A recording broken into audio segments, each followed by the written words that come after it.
Bonjour Eric. Bonjour Jean-Jacques. Vous revenez du Gabon. Oui. Eric. Vous êtes resté 12 jours. Qu'est-ce que vous avez envie de nous dire? À Port-Gentil. Oui, à Port-Gentil. Qu'est-ce que vous avez envie de nous dire ce matin? J'ai envie de vous dire que ce que j'ai pris sur les antennes médiatiques et télévisions, de ce que raconte apparemment le pouvoir, est complètement faux. Ouais. Je n'ai pas pu me mêler à la population, parce que vous savez, moi je suis français, je suis blanc comme on dit, et ce serait mettre en danger ma vie, et j'ai des enfants, donc ce n'était pas le but. Mais j'ai vu, monsieur Bourdin, j'ai vu les militaires tirer sur cette population qui n'avait rien pour se défendre. J'ai vu des enfants tomber, ensanglantés. Excusez-moi, monsieur Bourdin, mais ça touche. Ouais. Je dis, monsieur Bongo, je vais depuis 2005 dans votre pays, j'y vais fréquemment.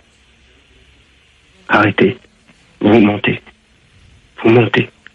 Vous racontez des bêtises, des âneries pour votre protection et pour le pouvoir. Les pillages qu'on dit, les gens pillent. Oui, j'ai vu des pillages, mais il faut savoir que à Port-Gentil, les militaires pillent après les pilleurs. Également. Des corps sont d'enfants, de papa, comme on appelle en Afrique papa, de maman, sont sur le... Non, des gens qui sont... Je n'ai pas de mots, monsieur Bourdin, pour expliquer ça. Vous n'avez pas les images parce qu'il n'y a plus d'internet. Mais quand ça va se débloquer, quand la communauté européenne récupérera, parce que c'est un génocide qui se passe au Gabon, un petit génocide, mais il n'y a pas de petit génocide, c'est un génocide. Quand la communauté européenne découvrira ce qu'il y a, et comme a dit monsieur Ping, je pense qu'il est plus dans la vérité que monsieur Bongo, sans soutenir ni l'un ni l'autre camp. C'est sur ce que j'ai vu. Je pense qu'il y a entre 50 et 100 morts. Pour l'instant, je pense que c'est la vraie réalité de ce qui se passe à aujourd'hui au Gabon.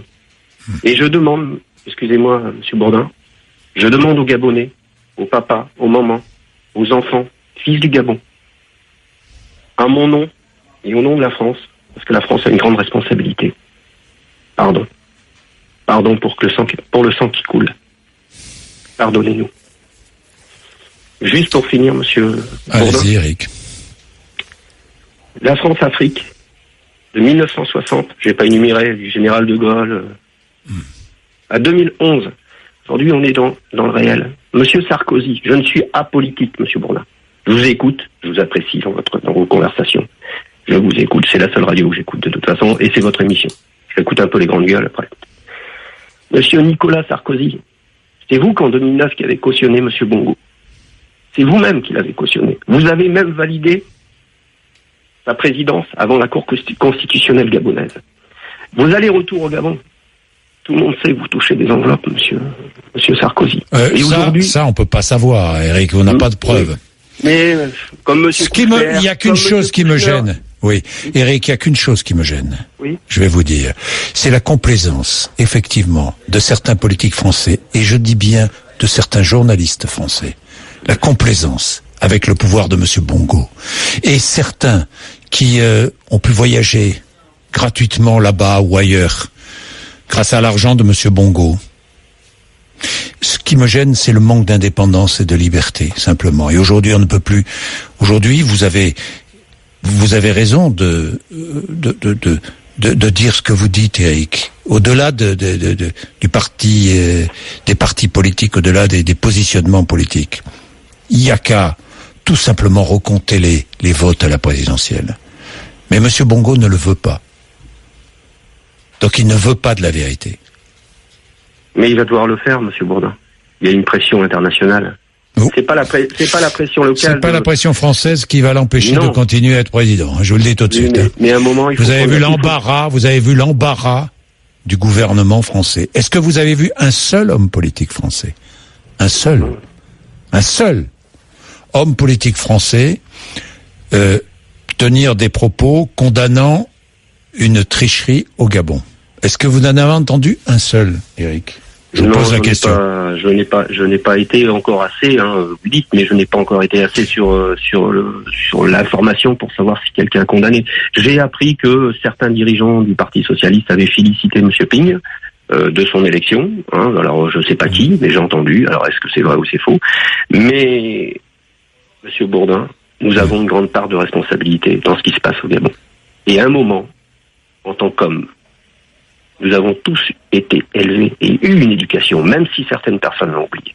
Nous avons été éduqués. Nous devons, à aujourd'hui, rétablir les bêtises du passé. Et le passé n'est pas loin. Il est jusqu'en 2011. Je ne vais pas dire qu'à aujourd'hui, M. Bourdin, le gouvernement actuel est dans le système. Je n'en sais rien. Mais moi, sur ce que j'ai vu, comme je vous ai dit, ou vous m'avez un peu interrompu, Monsieur Kouchner, et la même chose, regardez, Monsieur Kouchner est allé faire la sécurité sociale au Gabon, la ClamGS, comme on appelle, comme on a dit, la ClamGS, c'était tout simplement une copie de 2 pages qui reprend nos prestations sociales ici en France, de la sécurité sociale. Je crois qu'il a touché un peu plus de 2 millions. Vous trouvez ça normal, monsieur? Monsieur Bourdin, vous trouvez ça normal d'un homme politique? Bien, enfin, merci. Merci, Jean. Merci, Monsieur Bourdin. Et bonne continuation et à votre équipe. Merci beaucoup, Éric. Merci.